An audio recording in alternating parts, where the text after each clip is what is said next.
What's going on, everybody? How's it hanging? How's it happening? You guys know who it is. This is Kevin from the Chord Progression Podcast. But episode TD rocks. We're rocking Metal Thrive.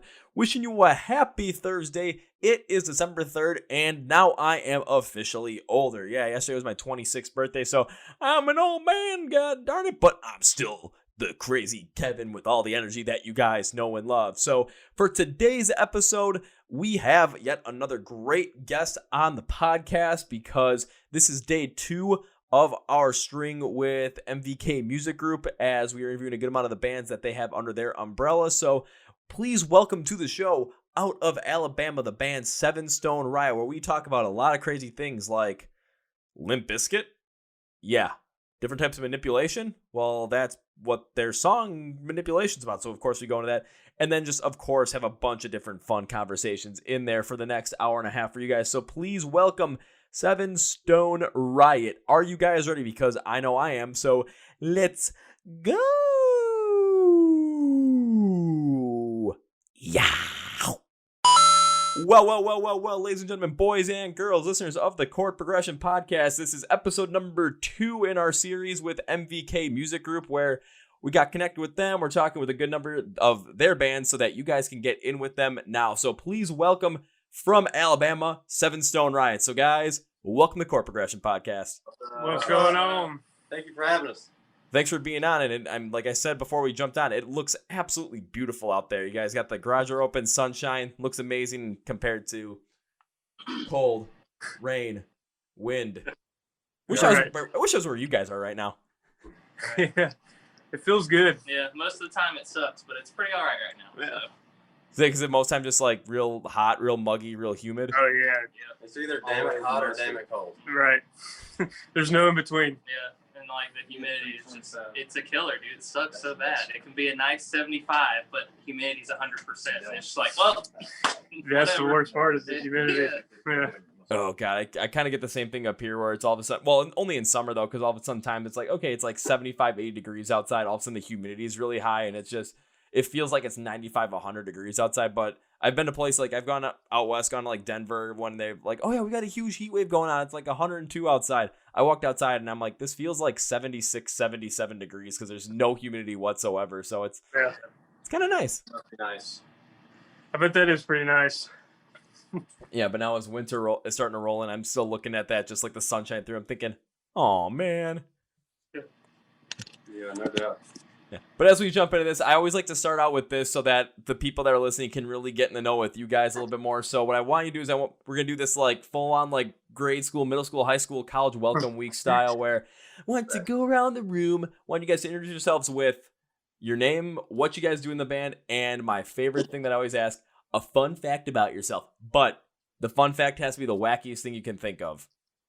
Because I would like to hear all the wacky stuff. I've had people give me their Tinder bios. That's like a classic right now. I've had people tell me about their like famous Instagram or Twitter pets. That's always a good one too. And so if you guys can top any like crazy wacky things, go for it. Well, I'm Wit, and I'm the singer, and I like to party. My name is Todd, and I also like to party. That's all you need. Just party. You don't do anything. And I play rhythm guitar. My name's Reed. I play guitar, and I like to drink and sometimes party. Mostly drink. My name's Skylar. I play the drums. I like to hang out with them while they party. So they have to rename this podcast to the Party Podcast after that. Yeah. Holy shit, that was good. Oh, God. God, I forgot. God, now I'm trying to think of who said that. It was like there's someone's like, just like the party, that's it. Or it sounds like... It's from the movie Hot Rod. Okay. I was like, for some reason... I was waiting for that question, and I was already going to answer it that way anyways. For some reason, I was feeling like I was going to go with like Talladega Nights, like, yeah, with a tuxedo t-shirt, you know. I want to be formal, but I'm here to party. Right. God damn it. Hot Rod is one of those movies that not a lot of people know about. It's just hilarious. It's one of those things like I know about Hot Rod. I've seen it before, but it's not like I've seen like once or twice maybe compared to like some other movies where it's just other movies about, you know, motorized vehicles where I've seen them like 20 or 30 times. Mostly the Fast and Furious franchise. That's about it. I like to get fast. I like to get furious. That's about it. Yeah.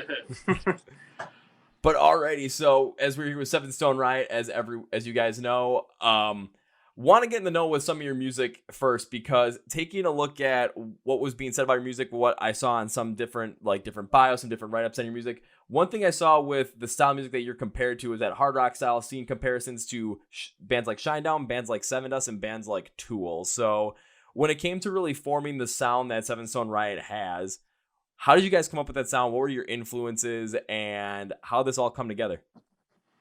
I think the sound came from trying to not sound like our influences, but keep them in mind at the same time, like where our roots come from kind of deal. But we also want to have our own sound and not particularly sound like our favorite bands.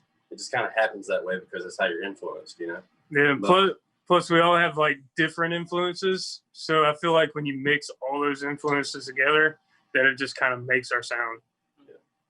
Well, I mean, that's kind of the point of making music too as a band, just because you don't want to sound exactly the same. Like, let's use Seven Dust as an example. You don't want to just basically recreate the songs that they created and sound exactly like them. But if you grew up listening to them and that's what you really enjoy, you're going to end up being influenced by that going forward. But because you have multiple members in the band, everyone's going to have different influences. So when you're writing music, you're going to throw in these different influences. So eventually it's going to basically be thrown in this one large pot. You're going to end up turning on the stove, end up boiling it, start stirring it up. And by the time it's done, it's going to be something completely new and completely different. But it's going to have pieces of all those in there because that's what you guys grew up listening to. That's what you guys are listening to now. That's what you guys really feel connected with. So it just makes sense that way. Yeah, everybody's ideas kind of inspires more ideas, you know? Like, oh man, that was cool. Let's try that again, or you know, stuff like that, where typically wouldn't go there, but somebody else in your band did, and you're like, oh shit, I like what you did. Sick. Yeah, do it backwards. So you just start doing stuff differently, you know. And really, the goal is to be different than what we hear, even though we enjoy what we hear a lot. So. Plus, I also feel like you can listen to like a bigger name band, and you can pretty much pinpoint who their influences are. Oh, even if they have so. A different sound than most bands have. Oh, easily, because there's some bands where it's like you're wondering, like, what the hell did they come up with this stuff? But it's like you're looking at some of the influence that they might have as just, they really remind me of, let's just say, they remind me of like AC/DC or something like that. Yeah. Because I've had a couple bands in the podcast, so they kind of have more of that, like, that 80s style kind of. I'm like, oh, you have this like flow that really like AC/DC has, or like Motley Crue kind of has, or even one I was like, you guys kind of have that Iron Maiden flow with just how like certain fast-paced styles on it and just how it drives throughout the song. Of course, they don't sound really like them, but it's just, you get that feel, you get that same vibe as you do when listening to those bigger bands. So that's where the connection really comes in. Right. No doubt. It's all an emotional connection with music. Oh, yeah. Absolutely. But outside of that, I mean, like, how'd you guys get together as a band, too? Because I think I was reading some stuff. You guys formed back in 2016. Is that correct? This 2014, we were just doing cover band stuff. And just then trying to figure it out. Yeah. Took a couple years doing that. And then I think it was like 2015, 16 is when we started writing our own stuff. Okay, so that's where I got that 2016 from, was from you guys started writing your own stuff instead of doing the whole cover band thing. But what was it like doing the whole cover band thing to start out with? And kind of like, if you had to go back and do it again, would you do the whole cover band thing again, or just start out with and then jump into your own music? Or would you try and jump in your own music from the forefront, like just starting out right away? I think it's a good idea to start with covers and kind of like build that chemistry with each other and kind of feel out where you want to be or what you want to sound like, playing different covers from, you know, different perspectives, I guess. That, and especially somewhere like here where you don't really, like, there's a music scene, but it's very small. It's a cover music scene. And especially for like rock music, it's not a very big music scene. So it's a lot easier to be able to do the covers that people like to hear and, you know, get people to be like, oh, I like the way they play these songs, whatever. And even if you kind of like throw your own twist on a cover, people will see it and they're like, oh, that's rad. Then you get people to start following you. Then you can start throwing your originals in, and then, you know, then you can build a fan base without having to just start at the very, very bottom with originals, because it's hard. No matter if you got a scene or not, it's hard. Right. So, yeah. I mean, that does make a lot of sense. Don't get me wrong, because it's kind of a very similar way here, where there's a lot of bands that when they start out, it's, of course, you got to find a way to get people to listen to your band and listen to your sound and get acquainted with it. And if you're a very small band, you're up on stage somewhere, whether it be just some small venue or it might be like a festival or something, or here in Milwaukee, the good old church festivals, because churches got to make money somehow. So let's throw festivals where we got carnival rides and there are people drinking beer and listening to rock and heavy metal, which is always a good time. But it's just Jesus loves metalheads too. What was that? The Jesus loves metalheads too. I mean, look at the hair that Jesus had. I mean, the amount of frontmen in rock and metal that have that same kind of hairstyle, it's an influence, man. Yeah. But kind of where I was going with that is just what you guys were saying, where all of a sudden just try and get people to just get in the know with your sound, because if you're going to be playing originals right off the bat at some of these places, people aren't going to really show up because they don't recognize anything that it is. So they're going to just be like, oh, I'm going to go with what's more comfortable. I'm going to go with what I know. So I'm just going to be able to pass it by. But if you're going to be playing a cover, let's say like a festival or something, and people know that song, they're going to come up and listen to it because they want to know, oh, we want to watch some live music. Let's just find something that we like, and boom, you're playing something that they like. But if you put your own little twist on it, all of a sudden, ooh, that might be interesting. And then they get in the know with you, and all of a sudden they start following you guys a little bit more, to the point where when you start writing your own original music, they focus in on that. And it's like, okay, now you start to have that local and regional fan base starting to build up just off of that. We do still play a couple of covers just for that familiarity. Like fans can like see where we're coming from, kind of deal. Like playing stuff that we're influenced by, and maybe they'll understand more where we're coming from with our originals if we throw those covers in, kind of deal. What kind of covers are you guys usually playing right now? If you guys are playing, like, what covers do you pick when you guys are playing the couple that you do? Chevelle, Korn, Tool, Limp Bizkit. Limp Bizkit. Limp Bizkit's the best one. That's the most fun one. Yeah. Yeah, we all love Limp Bizkit. Everybody loves Limp That Bizkit, shit's so fun. whether they want to admit it or not. It's everyone's secret guilty pleasure. Oh yeah. Oh, yeah. If you hate Limp Bizkit, fuck you. Yeah, for real. Like, they're just a fun, heavy band. It's hard not to like them. Because it's something that, like, the people that really are vehemently against Limp Bizkit, it's just they take everything way too seriously with music. It's just Limp Bizkit isn't meant to be taken seriously. It's meant to just have fun with. Right. Yeah, exactly. And I'm sure they bought their CD. And their guitar player's sick as fuck. Oh yeah, Wes Borland. Yeah. Yeah, I'm pretty sure they bought the chocolate starfish and the hot dog flavored water. Definitely. That's the best one.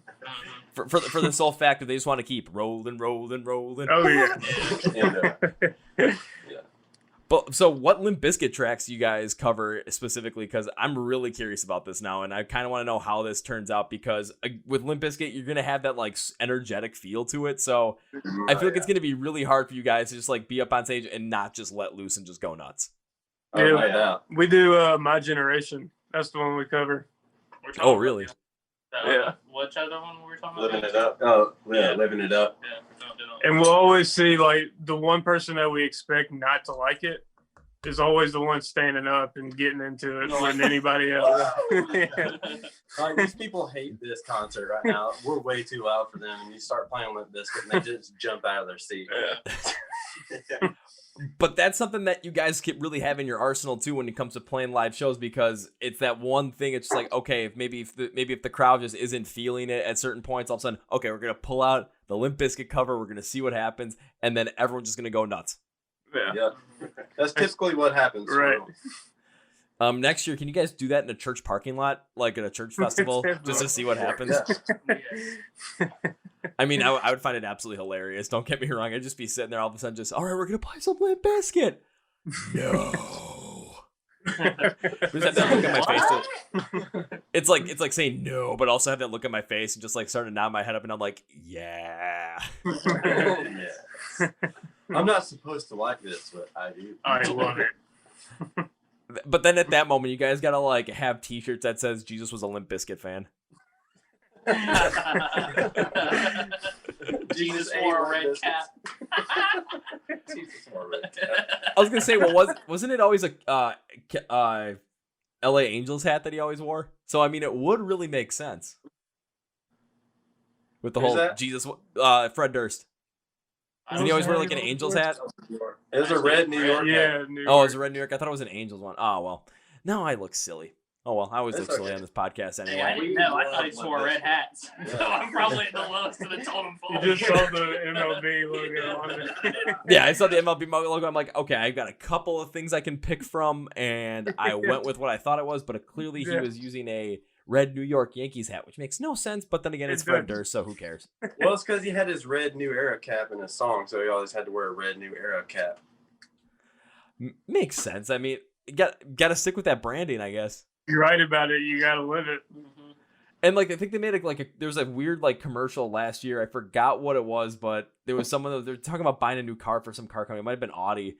And the car that this woman was driving had Limp Bizkit stuck in the CD player. Oh yeah, that's right. And I think they're playing I think break stuff, and it was just like she ended up like pulling up to a crosswalk, and all of a sudden you see Fred Durst crossing the street, has the red hat on, looking like 20 years older Fred Durst, and he just looks Right. just big old nod carrying 2 grocery bags. That's awesome. I never saw that. I haven't seen that either. Yeah, she takes it to the dealership. She's like, something's wrong with my car. Something like Something's that. wrong with I'd say, you mean something's right with your car? Come on. You're right. The only thing right with it is Limp Bizkit. I don't know. It might have been like a 1995 Geo Prism or something. Oh god.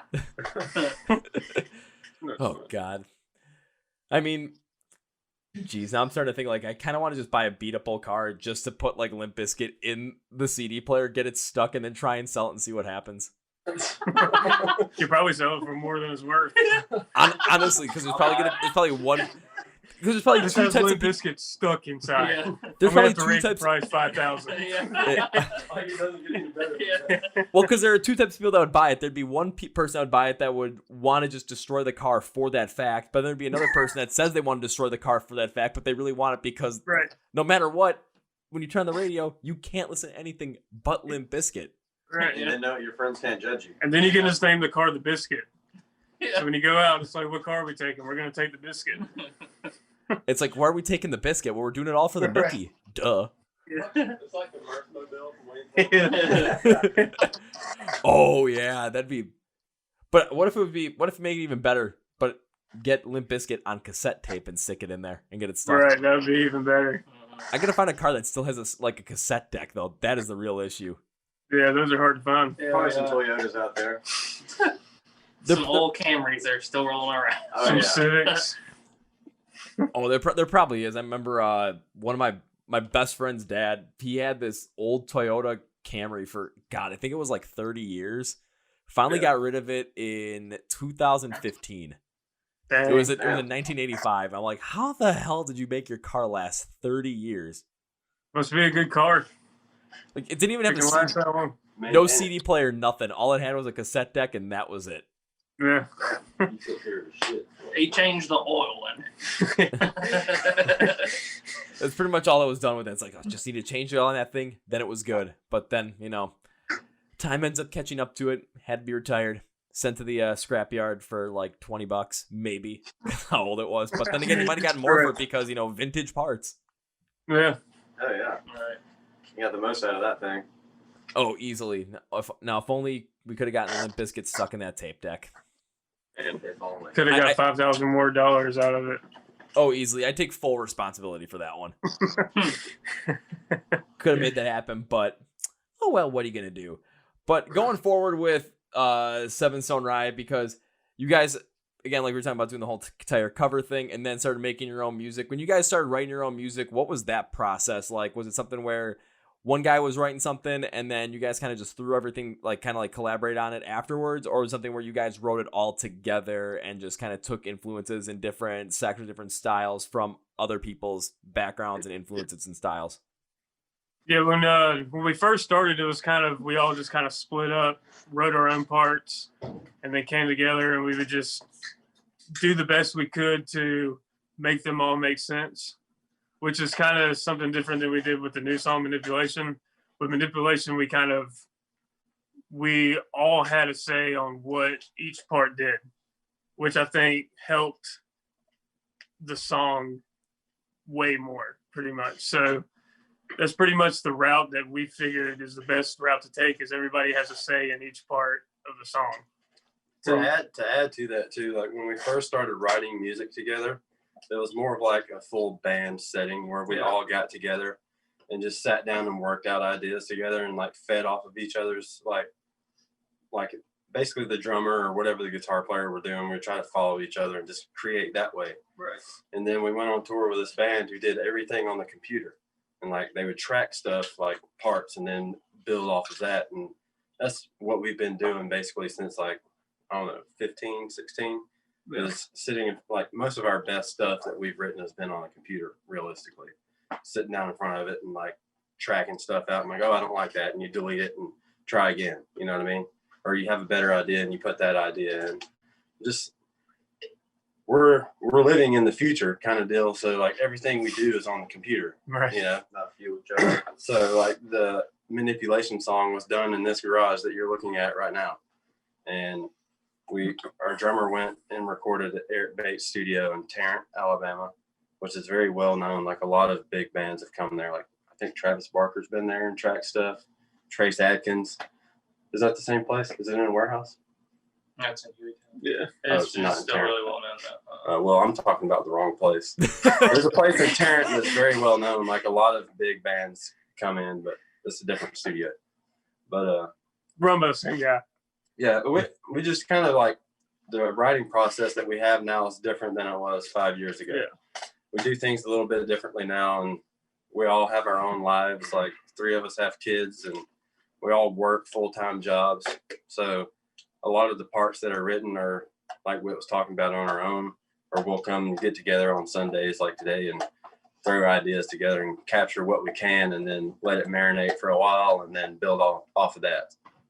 So let's say that's a pretty good way to go about it, especially, you know, working more on a computer right now just to track all that stuff, because what's going to end up happening is you're going to track something and everyone's going to be able to listen to it. It's like, okay, maybe someone likes that, maybe someone doesn't like that, but with the fact that you have it tracked, you're able to look at it in a little bit of a different light instead of just looking at it at face value. You're able to get a little bit deeper into it. So maybe someone has an idea where, okay, I looked what you guys did on this specific part of this track that you're trying to track, but it just doesn't hit the proper emotion that you guys are trying to go for with the overall feeling of the song or how the song is progressing. It's like you might be trying to force something a little bit, but instead of letting it happen naturally, it's like, okay, let's pull that back. Let's see where the song's trying to go with. And let's see where we can take what we just tracked and then make on a certain part and then kind of tweak it just a little bit so the bass is still there, but then it better up matches with the overall flow and feel of the song that you're trying to create at that moment. It was like that with Manipulation. The day that I went to the studio to track live drums for it, the demo version of the song right before the breakdown, it was kind of like it was a very similar drum fill like through there. Very straightforward. When we got in there, I'd been thinking about it, and I was like, you know what, I'm gonna try something a little different. So I did, and it ended up working out really well. I ended up doing like a part with like the ride and some other crashes and stuff. And we ended up liking the way it sounded a lot more than it did previously. So, just for example, you know, it's one of those moments. That's a good example. It's example. always cool when that happens too, because it's like when you first hear it, you're like, whoa, that kind of threw me off. And then you hear it again, you're like, okay, I kind of dig that. Yeah, there's plenty of times where, I mean, you guys probably tested this too, not only with the songs you make, but songs that you listen to and the music you listen to, where you listen to something and at first glance, you're like, okay, this isn't going to make any sort of sense. And then when you listen to it just right away, just because, okay, you got to listen to it once and you're completely thrown off by it, you got to listen to it again and again just to really understand what the hell happened. Maybe after 2 or 3 listens, you figure out, it's like, holy crap, this is what we needed to go with. And this is what we needed to work with so that the song really hits the way we want it to hit. Yeah. Definitely, yeah. And like just kind of, like you said, just doing live session all of a sudden, okay, let's just track this, let me try something different. Kind of manipulated the song of Manipulation there. Yeah. Oh, yeah. No wonder why you guys named it Manipulation. It's a very broad term that can be perceived in different ways, you know, like everybody deals with manipulation in their lives. Life is manipulation. Yeah, no doubt. Every aspect of life is manipulation. Oh, easily, especially with everything that we just went through here in 2020. It's just like, yeah, I totally agree with that. Right. Yeah. Like, it can even be like a good manipulation. Like, there's good manipulations and there's bad manipulations. Like, what kind of can you give me an example of a good manipulation if you have one on top of your head? Because I'm trying to think of one right now, too, just to, like, think, Is there a good manipulation? Because there's got to be It's something. like just convincing somebody, like, hey, you should do this, and you give them like a reason why. That's, to me, is manipulating them into realizing that this is a good thing to do, like taking a job that pays good money or something. Or make them feel like they're worth more than what they're putting out, kind of deal, because they believe in what they believe, which is mediocrity. But really, you're trying to show them something greater. And will they take that risk or not? That's manipulating them to believe something different than what they already believe. As long as it's for like the better picture for that person too, because then it can easily be turned back around to bad manipulation. If you're like tell them to go work some shit. If you want to see bad manipulation, just turn on the TV. Ooh, there it that's is. a good one. There it is. Any channel. Any channel. Any news network. Oh yeah, any news network. They're gonna tell you just like everything's absolutely horrible just to try. We're and get all you to... dying right now. Yeah, it's like gonna blow up in 30 minutes. by the way. or everyone's gonna go like Kenny in South Park and just spontaneous combustion. That's how it's gonna get us. Only trust the Food Network. Only trust the Food Network. That's it. That's all you can trust. The Food Network. That network, and then the one that plays Golden Girls. You can trust that one. I don't know, man. B. Arthur, those eyes are a little bit shifty to me, man. I don't know if I can trust the Golden Girls anymore. But one thing I actually am a fan of what you brought up with that is when you're talking about manipulation, just the biggest thing that I got for that was every time people think of manipulation, everyone, like what I was bringing up was everyone thinks of it like in a negative light. Right. And where you guys are talking about it is you're thinking of it in more of a positive way in terms of, in a sense, manipulating someone, but like turning them towards a better life, something better for themselves that they might not necessarily be seeing. Where, say, someone's involved with drugs and alcohol to a point where it's absolutely destroying them, but they're not realizing it, kind of manipulate them a little bit just to see what's going on, to all of a sudden letting them make the decision to either continue on or to change their life and just see what happens from there. That's kind of the good manipulation you're talking about. And that's kind of something that needs to be addressed a little bit more so that manipulation doesn't have that consistent bad term behind it, so that people can kind of, it's, think of it like manipulation also is like positive influence at the same time as well, if it's given the right context. Right. Yeah, I mean, it's kind of in the lyrics too, you know, it's like you have bloodshot eyes and you're hoping to see just a bit of light, you know. No. Because you're sick of all the manipulation, you're just drained and you're hoping to see a little bit of light come out of all of this kind of deal. I don't know. Yeah, and especially for 2020, my God, is that perfect? Holy shit! We're just constantly looking for the light, constantly looking for something like concerts again and mosh pits. Well, that's kind of me though. Yeah, they're fucking with each other. Sorry, there's a real loud banging going on. It sounds like a headboard slapping like the wall. It'd be going like this. That's literally how fast. We got distracted. I said, well, what the hell was that though? Like, did you hear it? Could you hear No, it? I didn't hear it. I just started seeing you guys just like start smacking your leg and just watching to the side. I'm like, what the hell is going on? Like somebody's hitting their garage with a hammer. Yeah, they're just slamming their hands against the garage door, so it sounds like. Somebody must have already lost some money in football today. Probably. Or maybe they were listening to manipulation, thinking like, why did I not listen to this earlier? Yeah. That's it. Oh yeah. I mean, hopefully they're slamming their head into the door instead of their fist. I'll say if it was someone slamming their head into a door, that is probably not going to be the thing, because see, that's something that I would do mostly, but I'm already here. You guys can see me. You're not seeing my head bang against a wall right now, so I think we're fine on that. But if it is something where they lost a lot of money in football, even though like right now I think we're at like halftime of most or the early games right now that we're on the day that we're recording this, I'm not sure how much money you could look.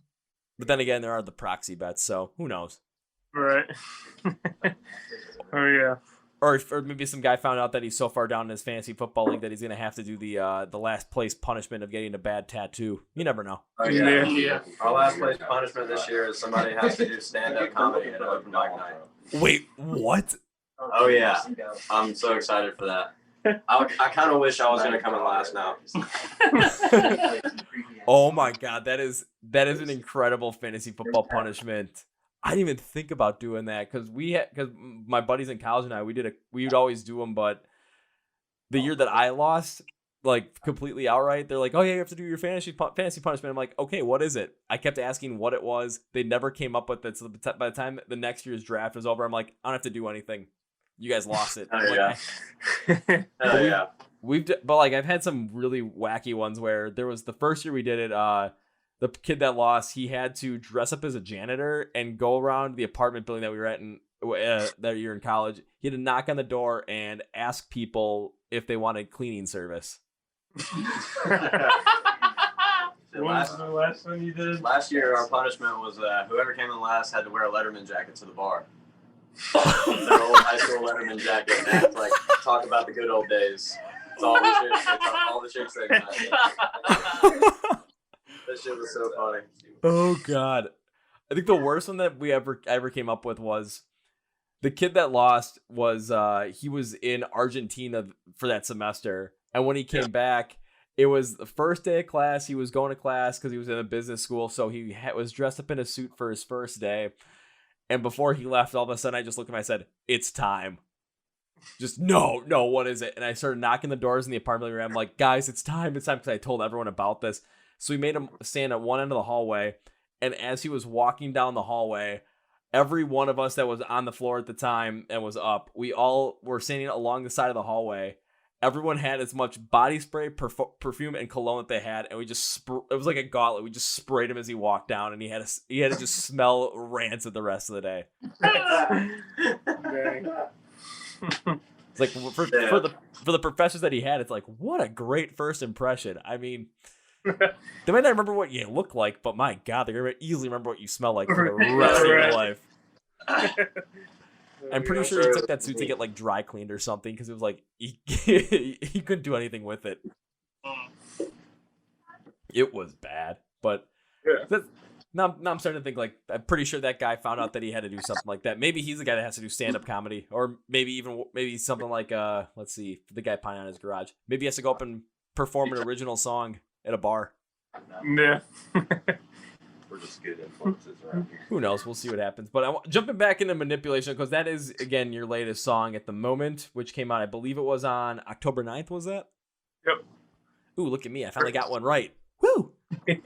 Happy about that. We kind of talked about the meaning of it, but what was the inspiration behind just how the song sounds overall? Because I was trying to really dissect it. I mean, I'm taking a look at a different screen on my computer right now. I've got like a 2-page note sheet on this whole entire song, but I kind of want to get to know what was the influence behind the song in terms of how it sounded and why you did why you wrote the chorus the way you did, because I'm a little bit curious on the chorus, especially on the vocal side. So I want to know what the construction style was and how that was written.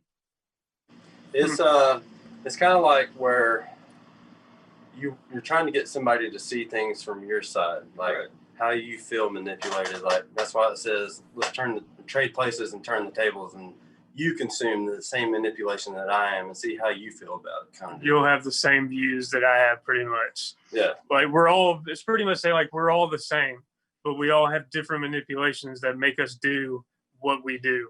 Like somebody will look down on you for doing things the way you do it and not have an understanding or a reasoning with why you're doing it that way, when in fact you don't know another way, because you've been influenced to believe that way. So, and somebody may get frustrated with you or have a lack of expectation from you because you didn't do something a certain way, kind of deal. You know what I mean? It's just I don't know how to finish that kind of thing. That whole thing. There was like 3 different choruses. Yeah. Yeah. Interesting, because like the one thing that kind of threw me off about that chorus initially, or all 3 of them, was just the vocal style that was done on that. Because when I was listening to the whole entire song, and this is me just giving my honest opinion on this, I was trying to figure out exactly what the purpose was and what the reasoning was behind the lyrics of that point. Just because when I listened to it, it felt like there was something like different with the vocals, where I was expecting something a little bit more like volume, with a lot more volume, a lot more power, a lot more vigor to it. Just because I don't know why, that's a kind of classic construction, classic build-up that I'm always expecting in certain songs, just that a lot of bands have. So kind of like from a listener standpoint, you're kind of conditioned to expect something like that. But when it got into the vocals for the chorus, I mean, they felt like not as powerful, but they felt more concentrated on what was going Yeah, on. it was supposed to be kind of hypnotizing, is what it was. Because, like you said, like most people expect something else, but when you hear something different, it kind of like makes you really listen into what is being said. Yeah, because that's what it did for me. I'm like, wait a minute, I was expecting something, you know, really feeling that full volume, feeling that full emotion of what this manipulation is going to be, but I never got that. But then kind of trying to ask you guys, you know, okay, so what was the whole entire purpose behind this? What was the meaning behind this? And talking about how it's just trying to have the tables turned so that whoever you're trying to talk to, whoever you're trying to get to see life from the other side, trying to get them to focus on that and just kind of being more concentrated on that. Now it makes a lot more sense into telling the story that the song is trying to tell. Right. Now I'm really more interested in this song than I was beforehand, because I'm like, I thought it was like more of a negative manipulation kind of thing, but when you guys said positive manipulation, I'm like, okay, now I'm like going through my brain is racking through right now, like, how the hell am I, like, I gotta rethink this whole entire song all based off of that. Yeah. Which is kind of crazy too, because it's just with manipulation, you're leading up to a lot of interpretation as well, so you're getting people to think, okay, you got one thing, you can have one different thing. It's interesting to see how different mindsets and how different perspectives from different people can what's the correct word, can interpret a song that can be interpreted two completely different ways, but in the end, like, the core meaning ends up being the same in the end. Yeah. And I kind of got that on this one now, because it's just, again, you guys are talking about more positive side, I'm talking more like thinking about when I first heard it more on the negative side. I'm like, again, well, I mean, it's cool either way. Like, we want you to see it the way you see it. Right. That was our goal. Not the way we see it. Like, it's all up to interpretation and perspective. Like, however that song fits with you in your life and what's going on with you in your life. Right. You know, however you see fit is how that song was written. You know, we left it very broad to be interpreted in different ways. Like the lyrics, you know, like you thought it was more negative and I thought it was more negative, but somebody else sees it in more of a uplifting way. You know, it's just left more up to be broad, like a broad stance where anybody can believe it or perceive it any way they want. And that's what we want. We don't want everybody to see it the way we write it, you know, or how you believe it. We want everyone to have their own kind of thoughts on it. Which the meaning of the song is however you take it. Yeah, it doesn't matter how we think, you know. Yeah. But I guess it does for you or anybody else that's interested in the whole backstory. I get that. I would want to know too. Yeah, and one thing that I kind of think about now is when you brought that up, because I've had conversation with this before, and I want to get your guys' take on this, is when it comes to music as well, there's certain times where certain bands, certain songs, it's just, they don't necessarily hit as powerful, and there's times where it's just, they're way too broad to the point where it's just whatever the message is trying to go, it can go in so many different directions that people kind of get lost when they're trying to funnel into just what the core meaning of the song is. However, there are other times where they can be so rigidly specific that people are trying to relate to them can't necessarily relate to them because of how rigidly specific they are. If you haven't gone through or experienced specifically what the song is talking about, you can't really like dive deep into it and connect with it.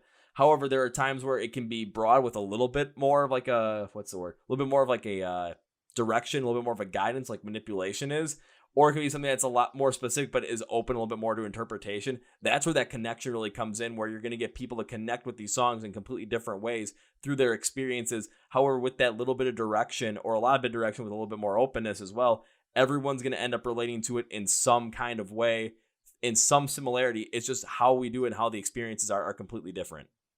Yeah, no doubt.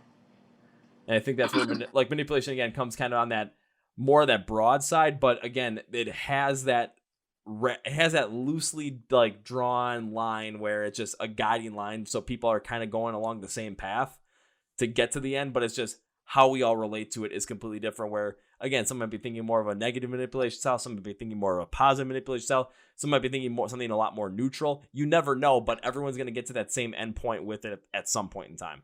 Right. Yeah. I mean, there's also the cases where people are manipulated by their own mind. Mm-hmm. You know, like this whole demon or monster that you feel like you're dealing with is actually yourself. Like you can't get past your own thoughts. Like they're talking about me. They're talking shit about me right now. I can't hear what they're saying. You know, like people get in their heads that way and like tear themselves down. Yeah. So that's like self-manipulation. Like there's so many different ways you can look at this song. And like, we tried to do foreshadowing in the video, like with the plague doctor, you know, the whole pandemic going on and stuff like that. Just having different types of manipulation. We deal with the news and, hey, you got to wear a mask, or, hey, she's in a shitty relationship, or, hey, this is, you know, just whatever you perceive it. We tried to leave it kind of broad, like you said. Yeah, and there's a lot of people too that will end up connecting with the song on the fact that they might be manipulating themselves in their own mind, because I've done that before too, a couple of years ago, where it was just I couldn't figure out exactly why the hell I couldn't get past this one thing, and it was because I wouldn't let myself get past it.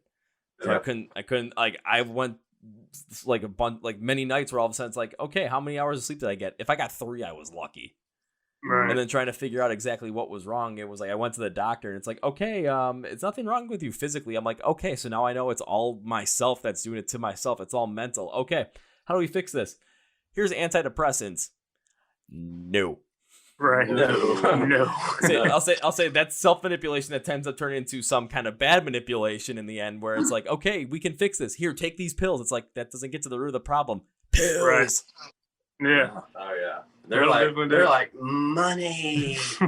Fuck you, money. I feel like that's like kind of like on a different subject in a sense. Like, there's too much of like, I mean, the world obviously revolves around greed, but at the same time, like with like going to doctors and people you're supposed to trust like that, it still comes down now to a point like you really don't have many genuine people anymore like that, and like it just all revolves around greed. So they're just like, oh, they'll write you this prescription, get you out of there, get the next person to make money. When that's the problem, it's like, oh, you don't need medicine, let's try counseling. Let me send you to someone to talk to about what's going on. Yeah.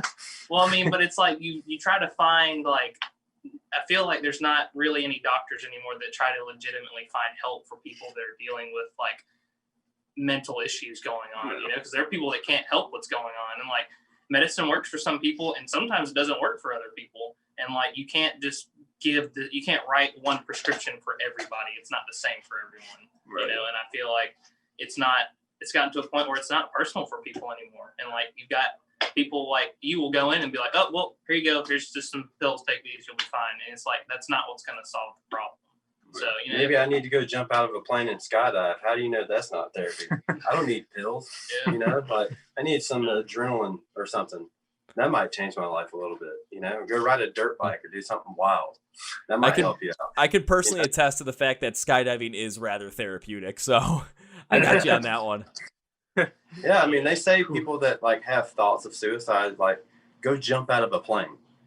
You know, like it's a lot of times that helps people like rethink things. You know, parachute.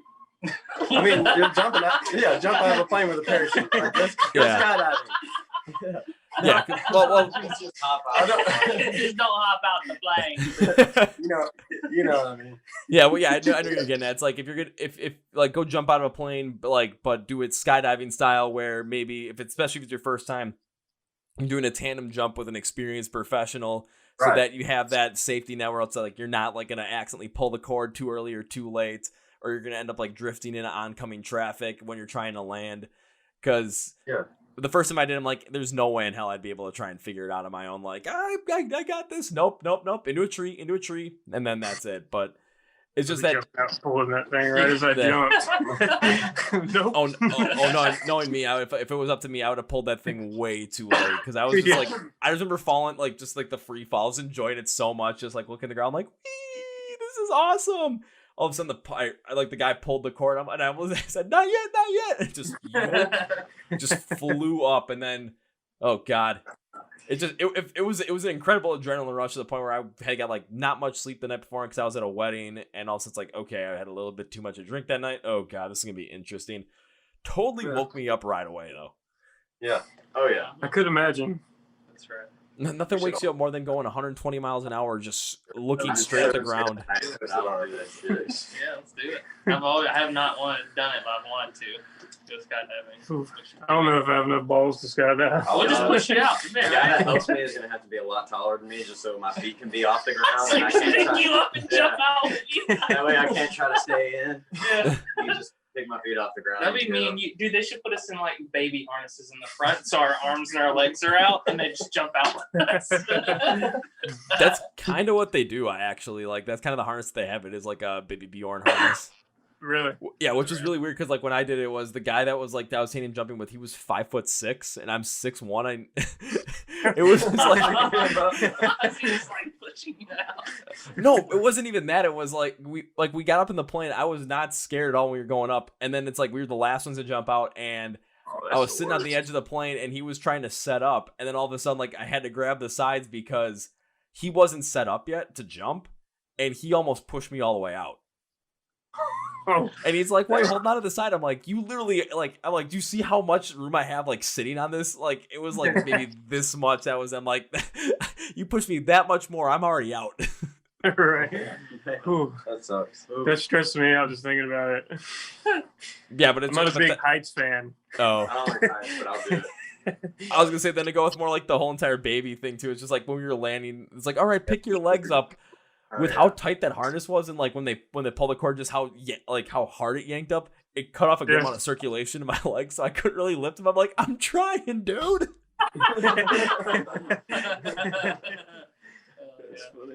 But yeah, if you guys ever want to give it a shot, go and do it. It's something that you might be scared at first, but then once that adrenaline hits, it's so much fun. Oh yeah, I imagine.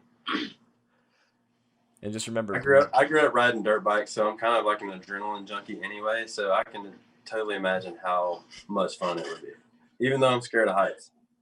Like I would still do it. All three of y'all are scared of heights. I'm scared of heights, but I'll do it. Dang, I mean, Yeah, I'm not afraid of heights here. Jeez. I don't even like climbing ladders. I mean, I climb ladders at work. I don't like it, but I get paid to do it. So it could be a song idea right there, all about facing your fear of heights. yeah, Yeah. You can literally write about anything. Apparently, Yeah, I mean, a lot of people make money doing that. oh yeah, I mean, one of my favorite bands wrote a whole entire album based on horror movies. Yeah, And it Oh worked. yeah. It worked. Is tremendously. that what's the band called? Ice Nine Kills? Yeah. That's what I figured you're talking I can about. write a song about your wet ass pussy too. Yeah, Yeah. I Unfortunately. can't lie, that song's a banger. and it could be the most popular song in America. So many great. There's so many great Pick songs. this guy up on the side of the road on the way. I was gonna say so many great songs, and yet WAP is the most popular song of 2020. There's some holes in this house. I still think I've ever actually listened to the song to this day. So I haven't kind either. Yeah, I haven't listened to it all the way Let's through. pull that shit up. Let's Um, not say we did. yeah, let's not say we did. No.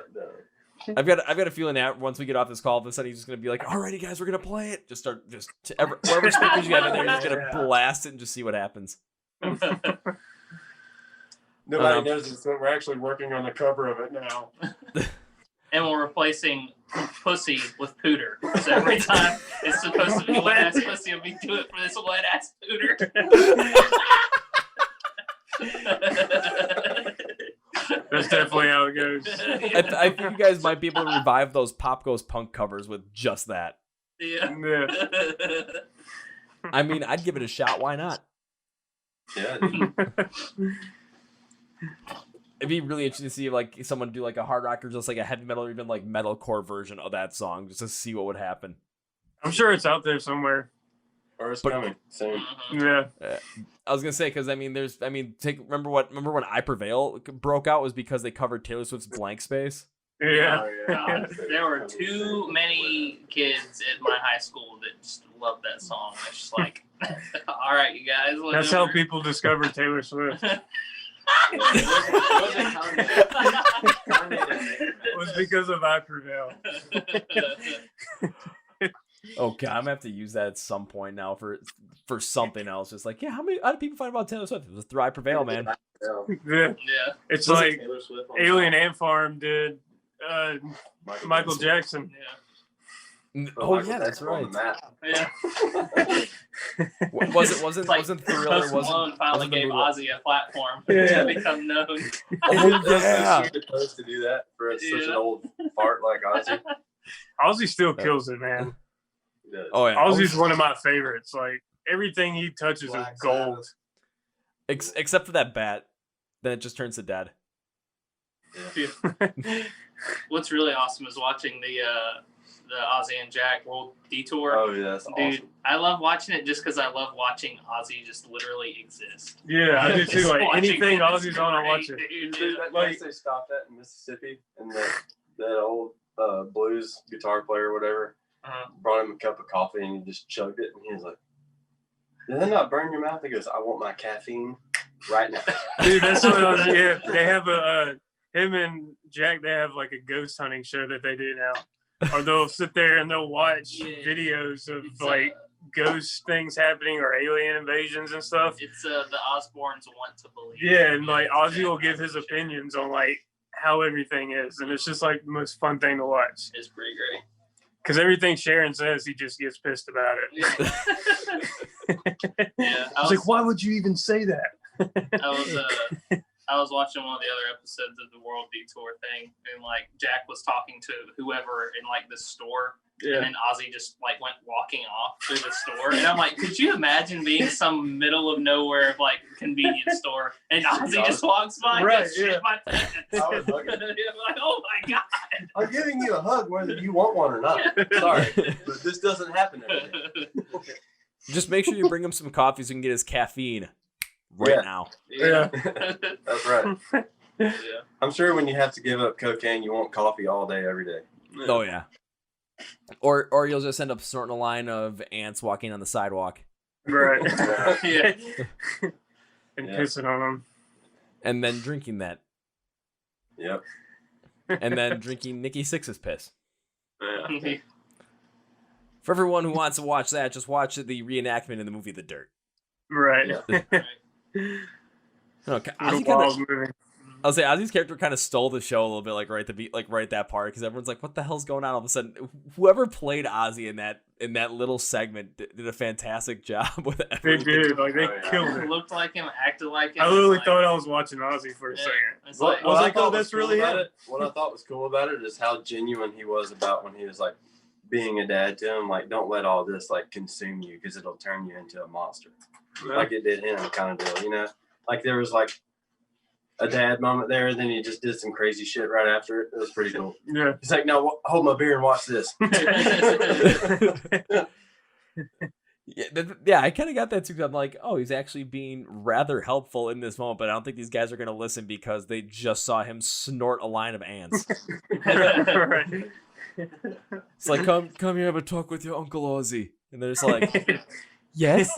It's like after he said that, I'm pretty sure like if in real life, I'm pretty sure like Tommy Lee was looking at him like, are you gonna do something crazy now? Right. Okay, I gotta rewatch that movie again. Oh, we did a couple weeks ago, actually. I remember when it came out, because everyone was kind of going a little bit crazy on it because it was like, oh, it's a crazy movie, but everyone was kind of going off on the fact that MGK was playing Tommy Lee, and it's like, why the hell is MGK playing Tommy Lee? Right. He kind of killed it too. yeah, he did. Yeah. He did kill it. Mhm. It was kind of wacky. to Apparently, see, like he was actually playing the drums in those parts. Mhm. Like he Yeah, trained. Well, John Stanley. That's the Yeah. funniest thing I've ever seen. Well, I was gonna say, like, if you take a look at like the little like outtakes at the like they do at like the end of the movie, because like right at the end of it, like when they're doing the shoot, when they're on the credits, like sometimes they're showing like a couple of different things. If you actually look at one of them where they've got, I think it's Nikki Sixx and Tommy Lee, like they're watching the guys that played Motley Crue in the movie just perform in front of them, just like to kind of see like critique their movements and whatnot. And you look at MGK on the drums, and he's literally got like the sticks twirling perfectly in his hand and just going nuts on him too. Yeah, no doubt. He killed it. Oh yeah, MGK is talented. I'm pretty sure Tommy was probably the one that talked to me and was like, dude, do a rock album. Oh yeah, Might have been, I don't know, but it It happened. wasn't bad. It was pretty good. I haven't heard it. I haven't either. It's very in the pocket, but for a rap artist, that he kept it really rock. Because I listened to it and I had my biggest trouble with it is just I can't wrap my head around MGK's voice on a pop punk track, just because like some of the times when you're like, I expect him to hit certain high notes, he can't do it. Yeah, But then I looked at him like, I'm not going to give it too much crap for it, because there are so many kids that were kind of just not into rock and metal in any sort. All of a sudden, MGK comes out with a pop punk album, and people are like a younger generation starting to get into it again. And then you're starting to see other people pop up on those kind of tracks. Like I think Miley Cyrus said she wanted to do a rock album, and then Halsey wants to do a pop punk album, which I actually, after listening to her feature on one of the MGK tracks, I'm like, yeah, she could definitely pull it off with her voice. And then with someone like Youngblood featured on Obey by Bring Me the Horizon, like something like that, it's like, all right, now you're getting more people into this shit. Let's do it. Yeah, dude. I really dig that song too. It's kind of like bridging the gap kind of deal. Like I feel like Linkin Park tried to do that a long time ago, and like everybody's just now catching on. Oh yeah. You know what I mean? Like they were the pioneers of all of this right now. Yeah, because it kind of started out like with a little bit more of that mixture of like what hip hop and like pop music were doing with more of like what metal and hard rock were doing, like kind of look at new metal in a way to start out with that, just because kind of bringing more of those faster pace and more of those hip hop influences in there. But Linkin Park really had that first full on feel where it was meshed together perfectly. Yeah. Oh yeah. Like they killed it. I'll say, even take a look at it now as just people still think about Hybrid Theory as one of the best albums of this century, and it came out right at the beginning of it. Right. And then it's like you go down the list of like 5 or 6 more albums, and then Meteora is right there. Yeah. And then everything kind of went changed for a little bit. They tried bunch of different stuff, but still, we got Hybrid Theory, we got Meteora. We're good. Oh yeah. No, yeah. Oh yeah. Because I'll still listen to those every now and again, because it's just, it can't go away from them. It's, like I'm a bigger fan of Meteor than I was Hybrid Theory, but then maybe it was just because like when I was finally starting to like come into more of my own on music, it was Meteor was more of a big thing than Hybrid Theory was. So yeah. It might just be a product of the times. Oh yeah. But we'll see what happens with that going forward, and I kind of want to see what you guys thought on that. Do you guys think, especially with some of these more pop artists being featured not only on rock and metal tracks, but also potentially doing rock and metal albums themselves, do you think it's going to be good for rock and metal, or do you think it's going to be kind of like a passing fad? I think everything these days is a passing fad because nobody does enough drugs anymore. I don't think drugs might be an all-time high. Like for real, there's the older, I can't remember the artist who was talking about it, but he was talking about how he respected like younger artists these days because they write really great albums without the drugs and stuff like they used to do.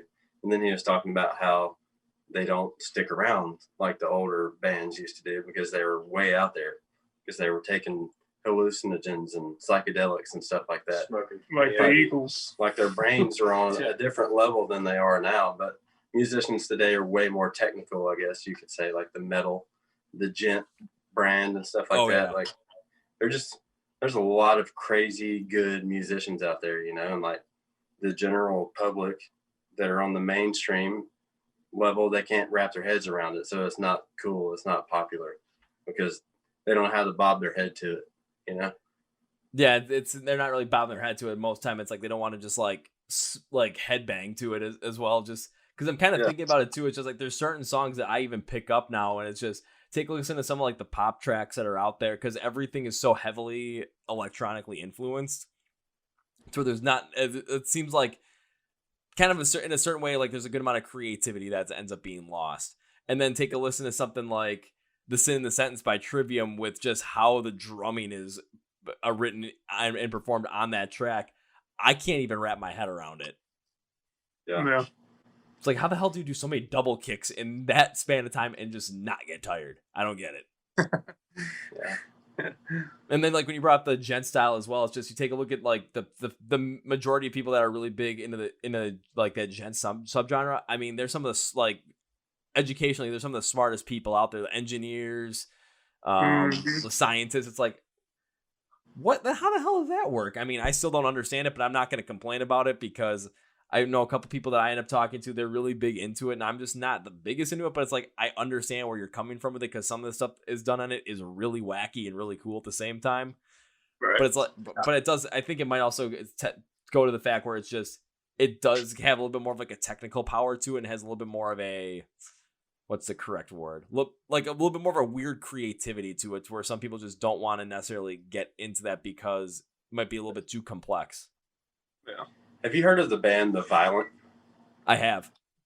Dude, that is like a very refreshing band. I don't know if it is, but it sounds like the singer from Taproot. I haven't even looked into who they are, like who's in the band yet or not.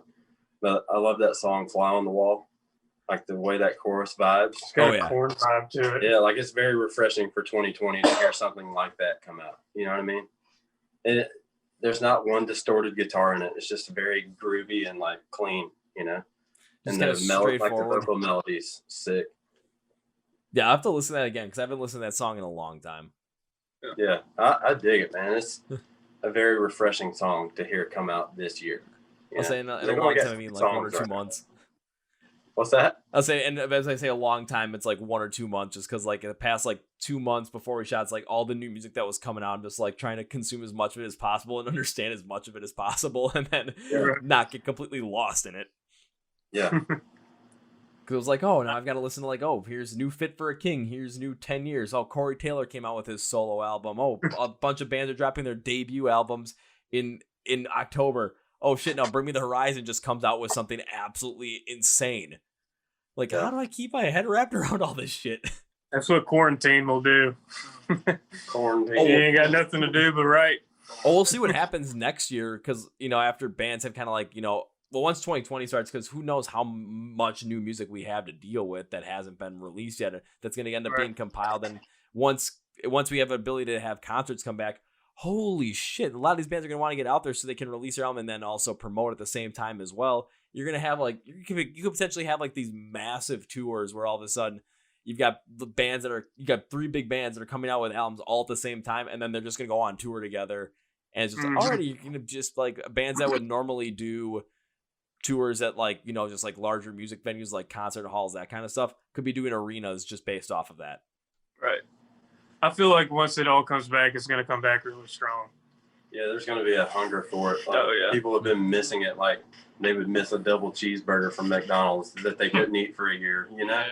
Like you always somehow crave that cheeseburger from McDonald's, no matter how bad it is. Right. You know what I mean? I agree with that because I do that a lot. I'm like, damn, I wish I had a McDonald's cheeseburger right now. I do for a McDonald's cheeseburger, but not bad music. I don't crave to hear bad music no matter how bad it is. Yeah, but I'm curious to see what's going to happen too once concert will come back, just because one thing that I have been seeing is just certain places, because of COVID-19, because of the shutdown, have been having to close their doors for good. And I'm talking about music venues, mostly smaller music venues.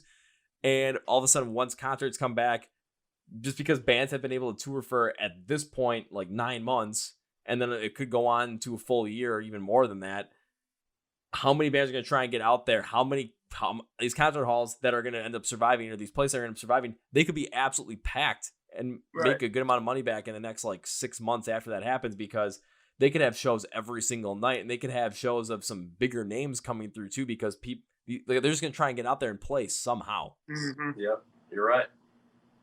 And I always like to ask this question too, especially when something like this comes up, is when that time does come where we're able to get back to playing concerts, how do you guys plan on going forward with that?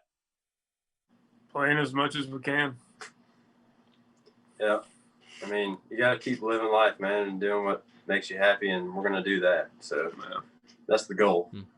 And the goal is to get out there and play as much as possible and get our product out as much as possible, and just see everybody and play shows, which we enjoy doing the most. And or the whole process of writing and then taking it to the stage and performing it is what we love the most. Yeah. So. But kind of like, what kind of shows are you guys thinking of doing? Is it like on a smaller scale, trying to get a little bit more of a larger scale, maybe trying to get attached to some sort of tour? Like, is there an idea there, or is it just going to be kind of take it as it comes? Well, we would definitely like to play like bigger shows. Bigger the better. Yeah, but at the same time, you know, you got to stick to your roots, but not get screwed at the same time, and play around town and play the smaller venues that kind of helps you get to where you are, you know what I mean?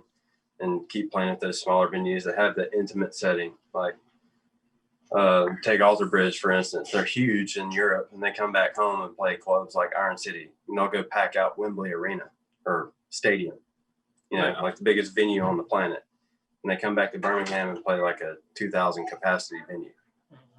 So, yeah, because I can actually kind of bring that up too, because Alter Bridge, I've seen him like play those massive shows over in Europe. Yet when they were doing the whole Walk the Sky tour over here in the U.S. right before the pandemic hit, they were here in Milwaukee, and like the concert hall that we were at, it's a venue that has like 7 different stages in it, but there's 3 main ones, and they were on the mid-tier one, which I'm like, this is freaking Alter Bridge. Why are they on the mid-tier stage?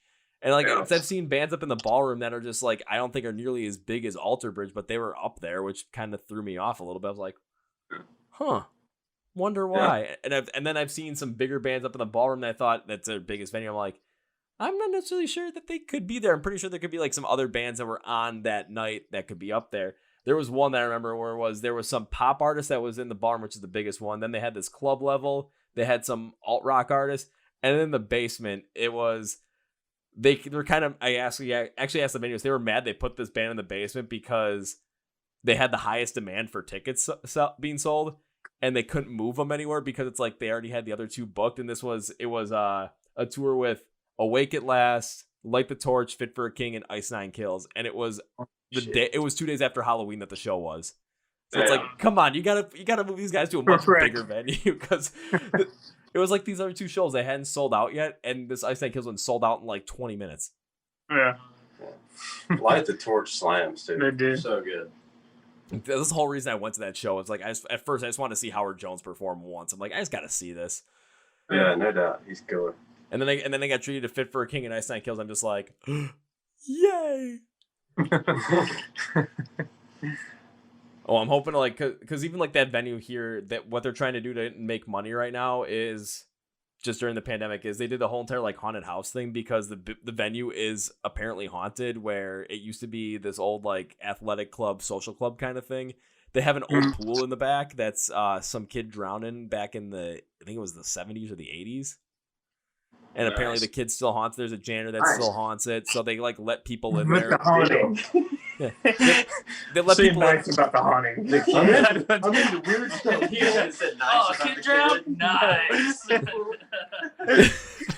I used to be a lifeguard until some blue kid got me fired. Yeah, it was all because of that. It was all because of that they ended up having to turn it into a concert venue.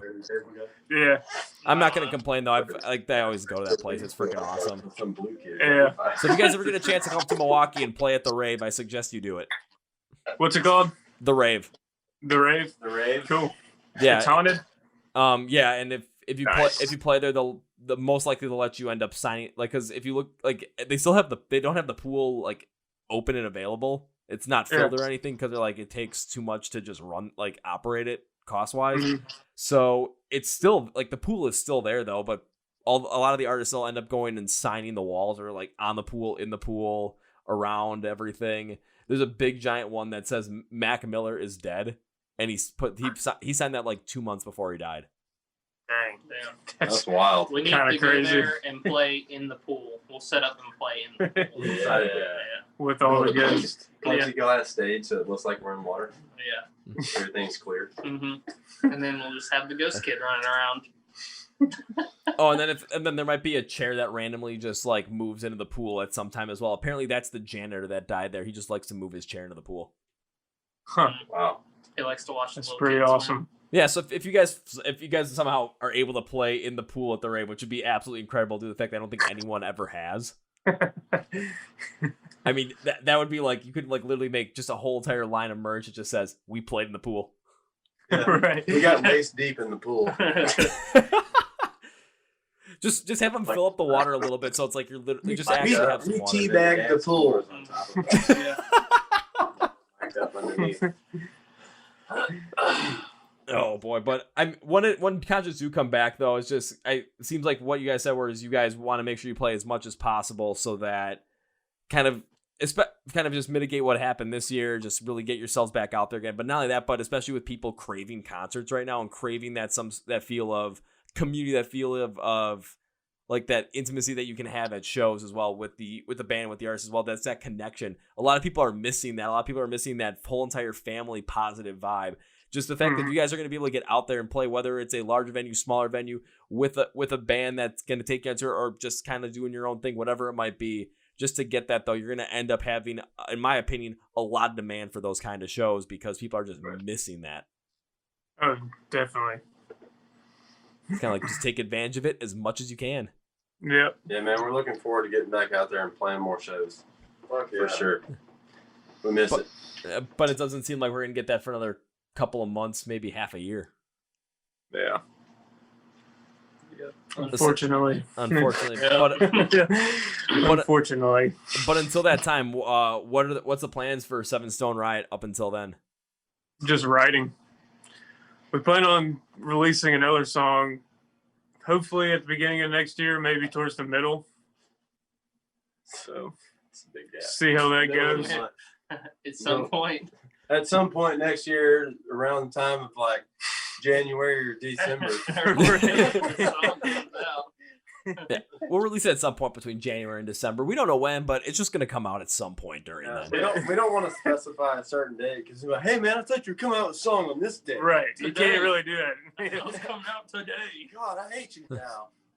Yeah, you know, Because, I mean, that's kind of what happened with Manipulation, though. Like, we were planning on releasing it in July, and then, or at the beginning of June, and then something came up. We were like, hey, let's do this with that. So then we were like, all right, we have to re-record this part. And then we were like, all right, let's do a video with it. Yeah. We're like, real drums on it. and then we were like, we need to shoot a video for it. So we're like, all right, let's shoot the video. And then it took us a while to figure out where we were going to shoot this video and all that. And then getting the whole video done. And finally around October is when we were able to release it all.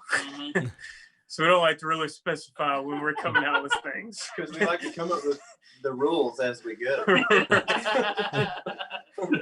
I'll say, fair enough, guys. I mean, it is your music as well, so you guys should be able to release it whenever you want to. But I love the fact it's like, you know what?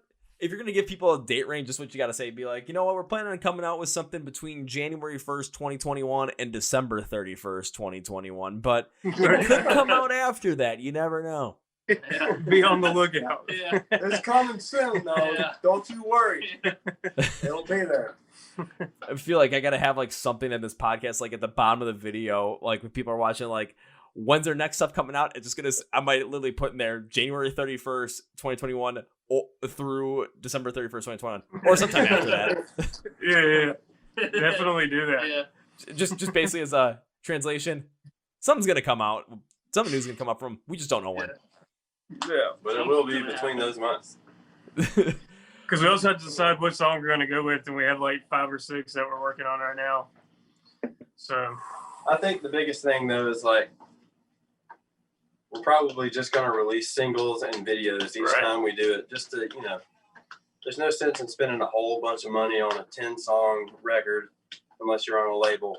You know what I mean? Like when you're in a position that we're in, which is basically independency, is do what you can with what you got. And we're trying to do as much as we can with what we have, which is recording songs in this garage right here and sending it to a producer to fine tune it and maybe give us some more ideas like, hey, you should do this with this verse here or this bridge kind of deal. And then we'll nitpick it until it's done. yeah. And then once we do like 8 to 10 singles, we just put them all on one album and call it the singles album. Right. Yeah. Ooh. You literally have a greatest hits Yeah. Yeah. because they're all singles. Yeah. So, done and done. Yeah. Been there, done it. Yeah, well, one other idea behind that too is I've seen a lot more artists do that, where it's just they're coming out with more consistent releases, but they're not coming out with like a full album release. It's more of a singles based thing, and a lot of that just has to deal with how music is consumed these days, especially through streaming services, so that you're constantly in the mindset, you're constantly in the loop, and you're not getting lost. Because there's some bands like, oh yeah, I remember that band. When was the last time they came out with any kind of new music? 4 years ago. They're working on an album. I mean, the only band I've seen it work for where they took so much time between an album that they stayed in the whole entire mindset of everybody was Tool. Because everyone's like, when's Tool coming out with their next album? Yeah. Took 10 years. 13. It It took 10 years and 13 years. That's our new band name. Is 13 years. Or I thought it was 10 years, 13 years like that. You gotta have it combined. Also with the dash there. When's your next stuff coming out? Oh, just look at our name. You'll figure it out. Yeah, right. 10 to 13 years. 10 to 13 years. Did you guys see where the original singer for Ocean State, Alaska came back and they put out a new song? Yeah. Oh, they did, and it is so good. Like, I started listening to Ocean State, Alaska back in high school, and they dropped their EP, and I love their EP. And then, like, I think it was like 2 years after that, they did their first full-length album, and it was amazing front to back. Then their singer left in 2016, and then they had that next album with the other guy on it, and like the music was okay, but the vocalist nowhere near as good as the original guy. Now the original guy is back, and they put out a new song. I'm so excited. I was so happy last night when I saw that. I about shit my pants. I think they came out like, well, I'm trying to think when we shot this, like a week, 2 days or a week before we shot this is when it came out. Because I remember seeing on Twitter, there's some big guy that's into metalcore on Twitter. He's just, anytime something new comes out, he just like blasts it out there. It was like, oh shit, Alaska came out with a new single. It's like, everyone's like, okay, why is this so big news? The original lead singer's back, and everyone's just like, holy motherfucking shit, man. Yeah, and it fucking rips, dude. It's so good. God. I passively listened to it only once so far. I've got to dive deeper into it. It's so good. Like that, all the guys in the band are just so talented. Like I definitely feel like listening to their stuff, it's got to be in a sense an acquired taste, because it can be kind of hard to follow at times. Like the time changes, but it's just so good. I don't know. It's great. Hey man, if it's great, that's all that matters. Mm-hmm. Hell yeah. And on the fact that they're back, you kind of seem pretty happy about that, because you're just like smiling like, yeah, this is good I'm stuff. so excited, dude, because like I still to this day like listen to their EP and their first album probably once every week or two, because it's just like I love it. It's so good, and like there's that second full length. I'm just like, I just don't listen to it, and now like I don't know, just got an attachment to them. Also, we all have that. We all have that with some of our favorite bands, where it's just like we like a lot of their stuff, but there's like one album or one EP where it's like, Yeah, that one didn't happen. That one's on the shelf collecting dust. So I've got the same things. I've got a whole bunch of vinyl albums of my favorite band. I'm like, yeah, I've got every single one of their albums. It's like the one that came out in 2014. I'm just gonna leave that one. I got it. There's some songs I like on it, but I'm like, for the most part, I'm just gonna leave that there. Okay. I'm just gonna listen to what they came out with in 2006 and 2008 and 2017 and just enjoy. And also sit here waiting, when the hell am I gonna get more Rise Against music? Ah! Oh yeah. I saw Rise Against open for Foo Fighters in Birmingham in like 2008. They're pretty good. Oh, that would have been such a sick show to see. Now I just seen them. But I only seen Rise Against and Foo Fighters at the same time too. I have not done that yet. It was All American Rejects, Rise Against, and Foo Fighters. Jesus Christ. I know, right Yeah, there. it was pretty badass. It was a 4-hour show because the first two bands played for like 25 minutes and then Foo Fighters played for 3 hours. That sounds like a Foo Fighters show. Dave Grohl went back like 2 hours into the show, and they've got a camera back there, and he's on the screen out on the stage, and he's like this, holding up one finger, like, one more song, and everybody's like, ah! 2 more? And then he holds up 10, and they come out and play 10 more songs. Oh, It was pretty That's bad. awesome. So their encore was 10 songs. Hey, it's Dave Grohl, ultimate crowd pleaser, man. What can you say? So the only person, He gives it everything, dude. the only band I've ever seen give that like anywhere near that long of an encore was about 8-9 years ago. I went to go see Bruce Springsteen play at Wrigley Field. And they turned the stadium lights on him because it's like, okay, now you have to be done. It was like 11:30. They turned him on. Dude didn't end until 12:30 in the morning. You just kept playing with lights off. No. Was they originally had all the stadium lights off for the ballpark, but then like to try and tell them, okay, you gotta be done so that people can exit and we can like mitigate all this. They turned the stadium lights on, Okay. and he just didn't give a shit. He just kept going. Oh, yeah. Awesome. Now I know where Dave Grohl learned it. Took it straight from the boss. Yeah. Probably did. Oh, yeah. I mean, dude fell off the stage and broke his leg and had a cast put on while he was still playing. Yeah. That's how you do Pretty it. hardcore. Yeah, Right. he just kept playing. I looked some of that up too because I'm like, what the hell is the whole entire story behind that? He's like, why'd you keep playing? He's like, those people paid for a show, man. Right. The Yeah. show never stops. Yeah. You don't stop. No I matter make what. I make all of my money because of these people. Mhm. Yeah, I think the show went on like a 10-minute break just so that they could get him off from like the floor where he fell on, get him back up on the stage, so they could get him in a chair and they could have an EMT hold his ankle in place for 3 hours until the show was over, so they could go and get him in an ambulance and take him to the hospital. That's insane. Yeah. That's freaking awesome. So now you guys know what you got to do. Oh, You guys yeah. someone's got to break their ankle on stage and keep playing. Not me. I got it. You can't be a bitch. Is basically what it is. I got it. I'm glad you got it covered. I I can't got do you. You got to keep those ankles. it. Yeah, I do. I can lose one. I just need my wrists. I can lose an ankle. And then when it comes to playing live shows after that, just make sure that when your ankle's healing, you're in one of those like hover round scooters, and just No, yeah. you just Yeah, just so you play. can break your cell phone. Oh God. Sorry, I can't carry my amp. Yeah. My ankle is broken. That might actually work. And then also just learn, people, it's like, end the show, if like the venue's gonna be like, okay, you guys can play one more song, you just gotta start doing like, yeah. 10 more. 10 more. That's how you do it.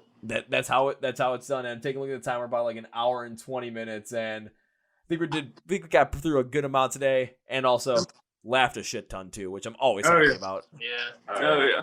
So as we close this one out, guys, from Stone Riot, I always like to end with this as well, where I give you guys a chance to give your last words in, whatever you want to say, whatever you want to plug, whatever you want to talk about. Go for it. Floor is yours. Go on Spotify and add manipulation to your playlist. Go on YouTube and watch our video. Just play it as much as you want, and then more. Work out to it.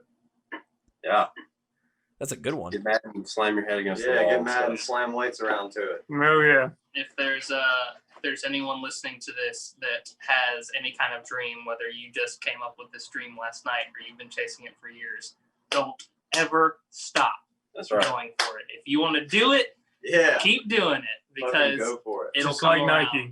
Yep. Don't Just ever give do up it. on it. Don't give up on your dreams. You give up on your dreams and life's got no meaning. If you're gonna Don't fail, stop. fail hard. I'll Failing say- is how you As long as learn. go in full speed. Yeah. Well said. And I will say this as we close this out, because as you were saying, when it comes to manipulation, is add to your Spotify playlist, work out to it, watch the video. But I know what everyone watching and listening might be thinking. It's like, well, do we have to search this up? Can we just like tap a link and get to it? Well, hell yeah, you can. Just take a look at the description of this podcast, whether you're on YouTube, Spotify, Podcast, Google Play, iHeart Radio. Look at the section that says find Stone Riot online, and you're just going to have the links for all their social media accounts, their YouTube channel, their website. If you guys got merch online? On We our do. website, we do, yes. Yep. Well, the links are- StoneRiot.com. Well, the link directly to where you can buy their merch will be there as well, along with where you can stream all their music so that you guys can quickly find it, add to your playlist, stream it, listen to it, take a breath, and then do it all over again. Do That's it. right. Yeah. Oh, well, alrighty, guys, from Stone Riot, it was a blast having you guys on here, and I don't feel like ending this with a goodbye due to the fact that I never like saying this, ending any of these podcasts with a goodbye, because once concerts return, once all this shit goes back to normal, I do plan on seeing you guys play live at least once, twice, 3 times, whatever it might be. Because I saw you guys are drinking Miller Lite in there during the podcast, as I am from the city where it is made. First round's on me when I see you guys. Hell yeah, man. Oh, yeah. So, yeah. So I can't end with a goodbye. I'm going to end with my very classic, see you later. See you, bro. See you, See man. you later. Thanks for having us. Yeah, thanks for having us. Whoa, folks. That was my interview with Stone Riot out of Alabama. And yeah, if you guys noticed, they were drinking some Miller Lite in that episode. And you know what that meant? That meant that when I see them live for the first time, first round is on me. So I want to thank the guys for being on the podcast. It was a blast having them on. I know I say it's always a blast having these bands on, but it's because I always mean it. What else can I say? I mean it. I love having these bands on. So we will have more of the MVK Music Group bands on as we go forward. We also have plans with a couple other bands from Adam Splitter PR. That group, it's a couple of bands they take care of. Also want to shout out Shauna O'Donnell and the O'Donnell Media Group, because she sent me a couple of great bands as well that we'll be having on the show at some point in time. And hopefully before the end of the year, hopefully we can make this happen with bands like Keen Collapse and GFM, as I feel like those are like my two flagship bands at this point to have in the podcast. I love talking with Jonathan Norris. I love talking with Maggie, Lulu, and CJ. So hopefully we get them on the show before the end of the year or at the beginning of the year. We'll see what happens. Whatever you guys prefer. Actually, whatever I prefer, because I'm going to be the one scheduling them. Hoo, ha, ha, ha, ha. Yeah. But in the end, that's going to be for me today, guys. Thank you for watching and listening to the podcast, to the Chord Progression Podcast. Present MSOTD rocks where rock and metal thrive. My name is Kevin, and you guys know how I end every single one of these episodes with a big, healthy, and hearty see ya.